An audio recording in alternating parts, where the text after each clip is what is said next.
என்ன கணக்கில் இவங்க வந்து மாற்றி மாற்றி சொல்லிட்டு போகிறாங்க. 2014 பிறகு பாயிண்ட் ஆமாம் இப்போ வந்து அவர் தான் எடுக்கிறாரு, நோ டவுட். ஆனால் எத்தனை தலைவர்கள் கண்மணி நம்ம பார்க்குறோம். தேவேந்திர ஃபட்னவிஸ் நீங்கள் எப்படி அண்டர்ஸ்டாண்ட் பண்ணுவீங்க?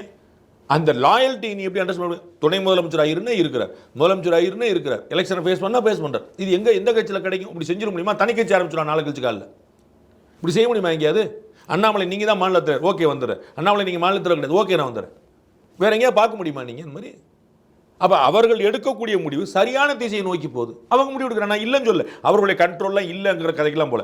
இன்னைக்கு அவங்க பண்ணாங்க. இதுக்கு முன்னாடி ராஜ்நாத் சிங் எடுத்திருந்தார், அதுக்கு முன்னாடி நிதின் கட்கரி எடுத்திருந்தார், அதுக்கு முன்னாடி வெங்கையா நாயுடு எடுத்துட்டு இருந்தார். ஜனா கிருஷ்ணமூர்த்தி அகில இந்திய தலைவராக இருக்கும்போது தமிழ்நாடு பக்கம் பிஜேபி வந்துருச்சுன்னு சொல்லுவீங்களா? வெங்கையா நாயுடு இருக்கும்போது ஆந்திரா பக்கம் போயிடுச்சு சொல்லுவீங்களா?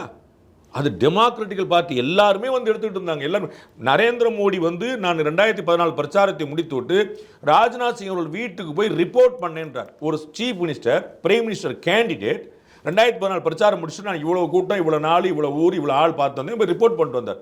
அப்படி டிசிப்ளின் பார்ட்டி. அன்னைக்கு வந்து யார்கிட்ட அவர் ரிப்போர்ட் பண்ணாரோ அவர் வந்து இன்னைக்கு வந்து ரிப்போர்ட் பண்றார். as simple as this.